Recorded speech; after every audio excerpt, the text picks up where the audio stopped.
good to be back with you in classical China. In our last lecture, we reviewed the Confucian view of the good life. We talked a bit about the context and the history of the strange text, the Analects, and introduced these key Confucian concepts of Ren, or humanity, warm-heartedness, Li, propriety or etiquette, ritual correctness, De, virtue, Shao, filial piety, respect for elders, understanding one's place in society, Tian, this idea of the order or mandate of heaven, and Wu Wei, the goal of cultivation of effortless, virtuoso action in all things. We emphasized that for the Confucians, the highest good, the most meaningful life is one in which we cultivate these characteristics, cultivate personal propriety in a social context, in a social order that itself reflects a cosmic order. And that this notion of effortlessness, of what I like to think of as virtuosity in human behavior, is accomplished through the mastery of social conventions, a mastery so complete that they become part of us, cut, polished, ground. So that the meaning of life for the Confucians is found in a kind of social propriety. Today, we'll be moving to a very different Chinese tradition, the Taoist tradition.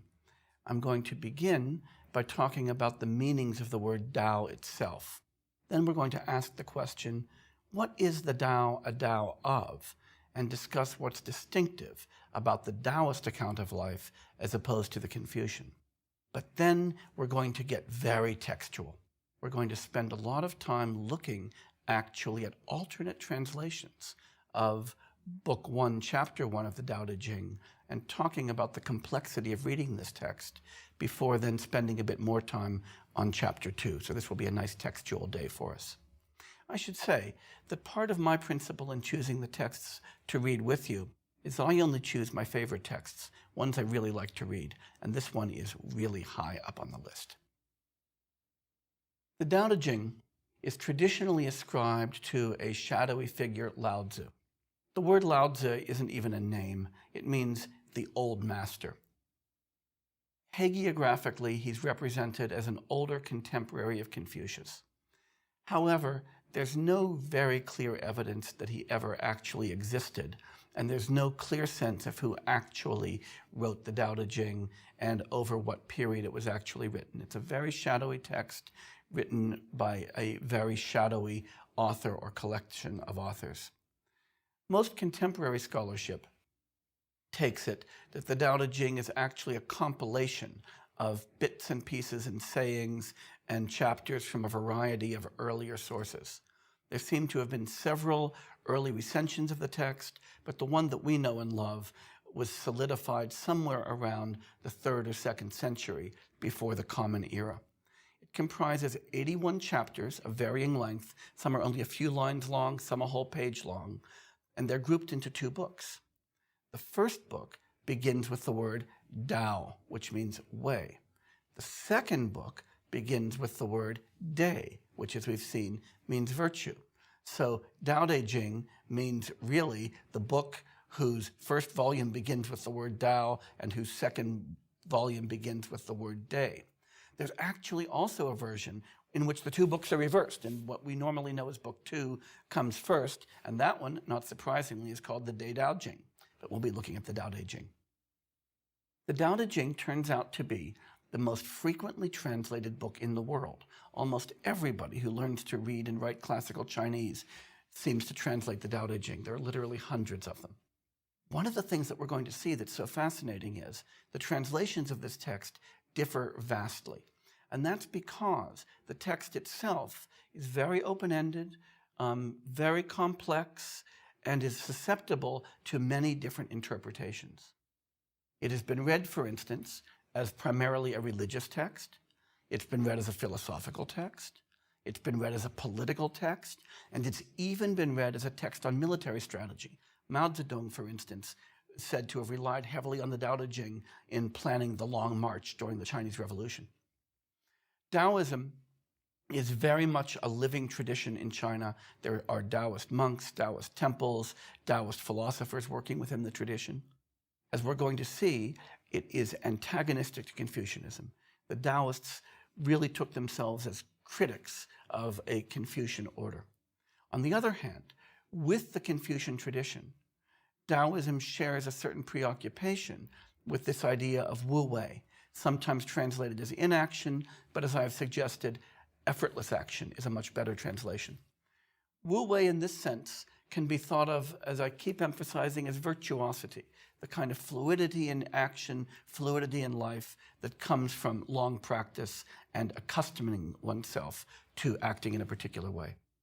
But what we're going to see that's so much fun is that the Taoists have a completely opposite understanding of the cultivation of wu wei, of virtuosity.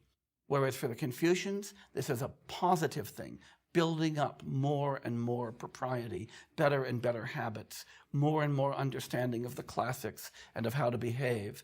For the Taoists, it's entirely negative, cutting away, shaving away, returning to a natural state, getting rid of accretions. And there's an opposite understanding of the relationship between culture and nature. For the Taoists, culture inhibits our naturalness, whereas for the Confucians, as we've seen, it's part of our nature to be cultured and to become cultured. And we will also see an opposite understanding of the role of language and conventions. For the Confucians, these are cultivating, civilizing factors that make us better. For the Taoists, they just get in the way. Let's pay attention to this crucial word Tao right now, and pay attention to its root. The meaning of the word Tao, most simply, is a way. So it can mean a way to go, that is the way to get from New York to Los Angeles. It can mean a path. So I could talk about a Tao as being a path through a forest or a particular road or route. It could be a way of doing things. My particular way of dancing, or my particular way of composing a lecture, or my particular way of walking. So a Tao can be a way that we do things. And it can also be then a way of life. So a Tao can be the way I lead my life. But interestingly, a Tao can also mean a discourse, a speech, a discussion, or it can mean a text. A Tao can be a poem or a paragraph or a sentence. In this sense, it can be a way of thinking or a way of talking. And finally, it can also refer to the fundamental nature of reality. As we might put it, the way things are, the way the universe exists. And so Tao can have all of these meanings. And because of that, trying to interpret Taoism in the Tao Te Ching becomes a very complicated matter. The second word that we have to worry about is this word de that we've encountered in the Confucian context, meaning virtue. So it can mean moral virtue, but it can also mean nature, as in the nature of things. It can mean excellence, it can mean purity, it can mean power, and it can mean light. And so it can contrast with darkness. So de has all of these different meanings as well. So when we talk about the Tao Te Ching, all of a sudden, the meanings of these words become very complex and very fluid. So, in the Tao Te Ching, what is the Tao a Tao of? Well, primarily it's a Tao of life, a way to live. And the way of life that it is a life that's lived in harmony with the universe. For that reason, it's also the Tao of the universe, the fundamental nature of things. Because the central insight of Taoism is that the right way to live is in harmony with the way the universe itself is. But since human life is so concerned with talking and thinking and drawing distinctions, it's also a Tao of talk and a Tao of thought. How should we think about things? How should we describe what we're doing? The Tao in this sense is all of these things, the nature of the universe, the way we should live, the way we should think about the nature of the universe and how to live. The Taoist account of life is distinctive in several ways. One I've already mentioned. There's a paring away that Taoists argue, not a development. The Confucians argue that we develop more and more culture and become better. The Taoists that we become better the more of our culture we strip away and return to nature. The emphasis then is on nature, not culture. A second idea in Taoism that's so important is that there's always an emphasis on the background, not the foreground. we're always going to find Taoists emphasizing the empty space as opposed to the positive things that occupy that space. The goal is a goal not of creating a kind of spontaneity, but of recovering an effortless spontaneity that we have in us from birth. There is also always a deep suspicion of language and thought in Taoism, and an attempt to return to a primordial mode of thinking that is prior to and more fundamental than discursive thought. As we look at chapter 1, we're going to encounter a few major themes. One is a critique of the Confucian idea that we need to get our language just right. And that's going to occur through a kind of emphasis on the variability and relativity of meaning. An introduction of the idea that there has to be a primordial, non-discursive ground of experience that makes signs, thought, language, and action possible. A noticing of a special role of desire in generating experience, and this emphasis on the negative space as a ground for the positive. What I'd like to do with you now is to look at Book 1 and to look at it by looking at 3 different translations of Book 1 to, first of all, just give you a sense of the manifold ways in which this text is read, but also to keep you constantly on guard to note that we are reading English translations of a text that was composed in classical Chinese and whose meaning is highly contested, so that later on, when we settle on a single translation, you will share with me the suspicion of that translation that one ought to always have of texts being read in translation. The 3 translations we're going to consider are one by Chad Hansen, one by P.J. Ivanhoe, and one by Red Pine, all translators with very different approaches to the text. So the first lines of the Tao Te Ching read as follows. I'm going to begin with Ivanhoe's translation. A way that can be followed is not a constant way. A name that can be named is not a constant name. So here the focus is on the relationship between language and ways of being. Hansen translates it somewhat differently. He writes, no discourse that can be spoken is a constant discourse. No name that can be spoken is a constant name. So here, where we had the term Tao translated as way by Ivanhoe, Hansen is emphasizing its linguistic character, translating it as discourse. Red Pine, on the other hand, says, the way that becomes a way is not the immortal way, keeping the way language.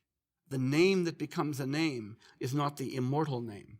And here, Red Pine, we see, is emphasizing this notion of permanence and impermanence. So very different reads for that. But in each case, we have the idea that there's no constant way that things are, no single way to speak, no single stable meaning that signs have. Moving to the second lines in chapter 1, Ivanhoe writes, nameless, it is the beginning of heaven and earth. Named, it is the mother of myriad creatures. Hansen writes, lacking names is the beginning of the universe. Having names is the mother of all things. And Red Pine again, the maiden of heaven and earth has no name. The mother of all things has a name. These are very different reads indeed. But in each case, we're worrying about names. We're worrying about signs. And in each case, we can see that there's an emphasis on the text that the world is not primordially signified, that the nature of the universe is not made to be talked about, and that when we apply names to things, we're going beyond the way things are. And for a Taoist, therefore, occluding reality in an important way. The third part of this opening chapter in Ivanhoe's translation begins, and so always eliminate desires in order to observe its mysteries. Always have desires in order to observe its manifestations. Hansen's read is pretty similar. He says, therefore, constantly lack desires in order to observe its mysteries. Constantly have desires in order to view its manifestations. So Hansen and Ivanhoe are both emphasizing the idea of the relationship between desire and reality. If we leave our desires behind and just see reality as it is in a kind of detached way, we'll actually see reality and observe its mysteries. But if we want to observe the way that reality manifests itself in objects, in things that are characterized, in conceptual thought, then that's driven by desire. It's when I want gold that dirt and stones become gold ore.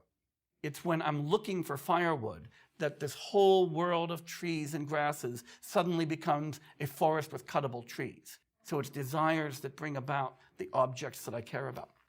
But Redpine has a very different reading of this.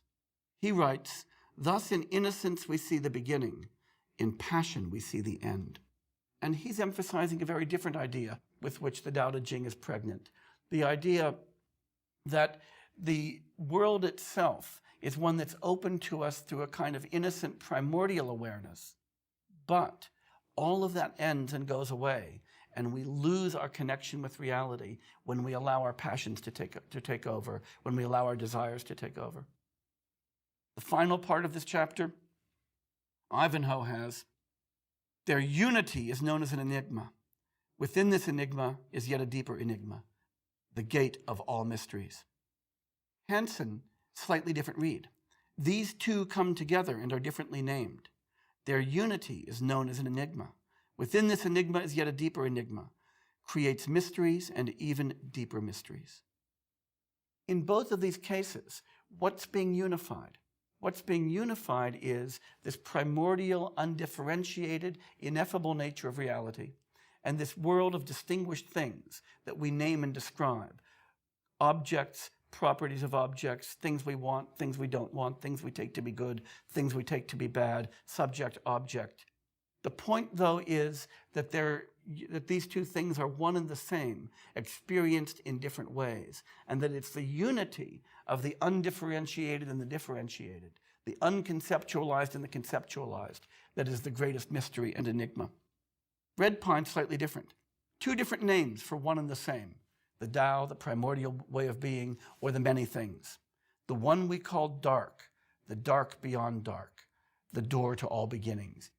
Here we have Tao and Day contrasted. Tao as darkness, something unknown, undifferentiated. Day, virtue, the way we think about things, as light. So chapter 1 introduces us to a number of important Taoist themes. One is that words and names are conventional. They're not constant. Their meanings aren't anchored to reality. They're things that we make up and they can change. That there is a kind of primordial ground for the possibility of thinking, this Tao, this undifferentiated reality that we can't literally describe, but is the basis of our ability to experience and to describe anything. The idea that desire, our own human concerns, bring particular entities into a foreground. Trees step out of a forest, blades of grass out of a lawn, in order for us to conceive of them and to experience them as individual objects. It's our concerns that make them the objects that they are. Reality doesn't come pre-carved into entities for us. And finally, that the negative space, this darkness, this Tao, is the ground of the positive space. The positive stuff emerges from that, and to understand the relationship between that emergent positive, emerged through our conceptual constructions, and the primordial is the deepest mystery. We're going to turn in a moment to chapter 2 of book 1. And in chapter 2 of book 1, we're going to encounter further Taoist themes. One is going to be the idea of the mutual relativity of things. We're going to see a discussion of the relativity of values to one another, to good, bad, beautiful, and ugly. The mutual dependence of opposites, the idea that we can only characterize something as having a particular quality if we characterize something else as having the opposite quality, but also a critique of our habitual tendency to valorize one end of these pairs of opposites, to always prefer the beautiful over the ugly, the long over the short, and so on. And finally, in chapter 2, we're going to encounter for the first time a Taoist understanding of the idea of wu wei, of spontaneous, virtuoso action. So now what we're going to do is move into chapter 2, and at this point, I will be relying on the translation of Redpine. We're going to set aside this comparison of translations, but you're going to remember in the background that for every chapter of the Tao Te Ching we discuss, we'll be relying on a single translation, and there are hundreds of others, and that interpretation always lies behind translation. The translator, myself, this is something that I always try to bear in mind. Translation is always interpretation. There's a great Italian proverb, traditore traditore. Translators are traitors. Whenever we translate a text, we do something to it. There's no way to avoid that. And then we present the text to a reader as the original text, and the poor reader doesn't know what's going on. I want you to always know what's going on when you read a translation. That's why we spent that time on chapter 1 with those multiple translations. So chapter 2. All the world knows beauty, but if that becomes beautiful, this becomes ugly. So when we characterize one thing as something that's beautiful, we're always characterizing something else as ugly. Beautiful and ugly are comparative terms. All the world knows good, but if that becomes good, this becomes bad. So once again, we like to evaluate things. This is the good car, this is the bad car. This is the good route to where I'm going, this is the bad route to where I'm going. This is good restaurant, this is a bad restaurant. When we do that though, we take ourselves to be identifying an intrinsic property that one of them has, goodness or badness. The Tao Te Ching is emphasizing that all we're doing is comparison, and that comparison is always relative to our taste. And so what we do is we project our tastes into first a comparison and then an intrinsic attribution of value to things in the world, which by themselves, just as things in the world, have no value, positive or negative, whatsoever. The text continues. The coexistence of have and have not, the co-production of hard and easy, the correlation of long and short, the codependence of high and low. Here again, we have a series of extremes. In each case, we can find ourselves in cognitive circumstances where we see something and say, that's a tall tree, or that's a long road, or that's a short person. And we instinctively take ourselves to be noticing some property that that thing has all by itself. The Tao Te Ching here is trying to correct us and to say, first of all, what we're doing is actually engaged in a comparison, not an intrinsic characterization. But secondly, that comparison is not of things in the world that have got properties independent of our concerns, but rather a projection of our own concerns, of our own desires, as we saw in Book 1, on the world in order to create the dichotomy, which then becomes the fallacious intrinsic attribution. So we move from a primordial ground to a this and that with this property and that property instinctively, and in doing so, we distance ourselves from reality. Next line is lovely. The correspondence of note and noise. This is kind of nice. If you think about listening to music against background noise, so suppose you're out in the park and you're listening to a concert, but there's also children playing in the background and dogs barking and cars going, and you are trying to distinguish the notes the band is playing from the noise. Notice what you're doing. You're listening to this vast array of sound in the world around you, undifferentiated, all coming in, and you are deciding that's what I'm going to pay attention to. Now, you think, okay, I heard music, and the music was playing against a background of kids and dogs and cars. But you weren't. What you were hearing was a vast array of sound, and you chose to fasten on the music as the foreground and the rest as the background. The Tao Te Ching here is urging you, pay attention to the background. The background is there too, and part of the world that you live in. The coordination of first and last is endless. Thus, the sage performs effortless deeds and teaches wordless lessons. This coordination, this fact that foreground and background are always correlative to one another, that things do not appear to us as objects, things don't appear to us as characterized unless there's a background against which they appear, that notes don't appear except against a background of things that aren't notes, even silence, forces us to come to grips with the fact that we actually are taking a natural world with which we can live in harmony and reconstructing it as an artificial world with which it's difficult to live in harmony. Notice the opposite here to the Confucian view. So the sage performs effortless deeds and teaches wordless lessons means that the sage, the Taoist ideal person, in paying attention to the background as well as the foreground, gives up the effort of distinguishing foreground from background and is able, therefore, to recover a spontaneous engagement with the entire matrix of world in which he exists, rather than only resonating to those small items that he chooses as placed in the foreground. Continues, he doesn't start all the things he begins. He doesn't presume on what he does. That is, the sage recognizes that many of the actions, the Taoist sage, in which he's involved, didn't begin with him. He is one moment in the history of a very long causal process.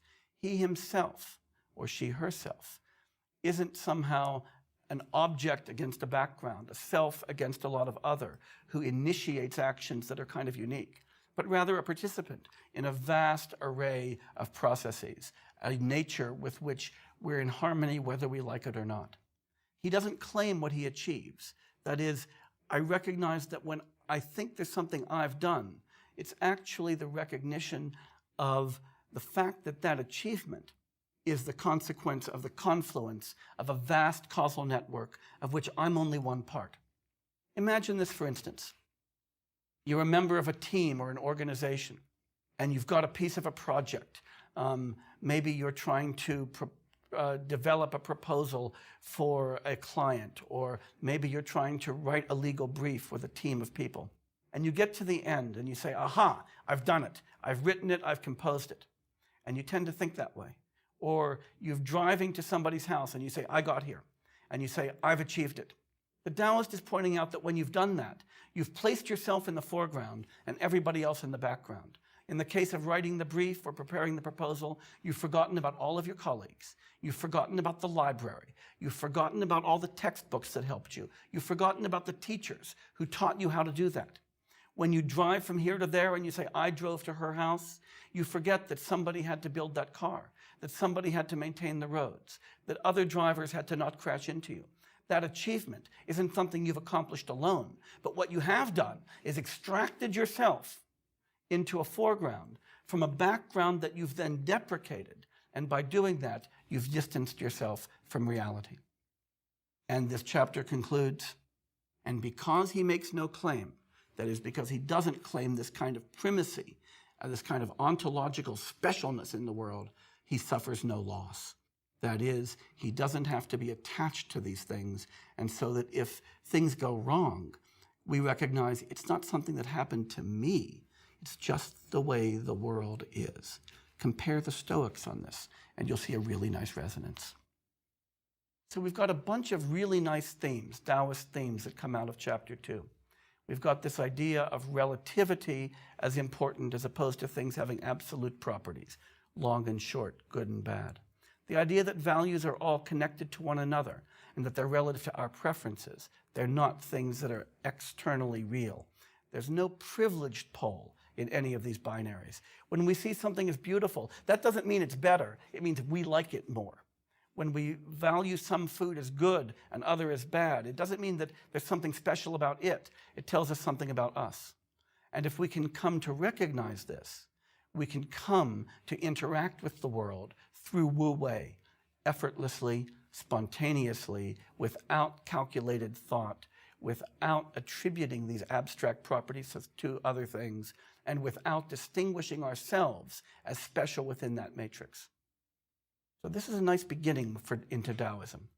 What we've done today is we've talked a bit about the relationship between Taoism and Confucianism, a bit about this complex issue of the many meanings of Tao and of what the Tao is a Tao of.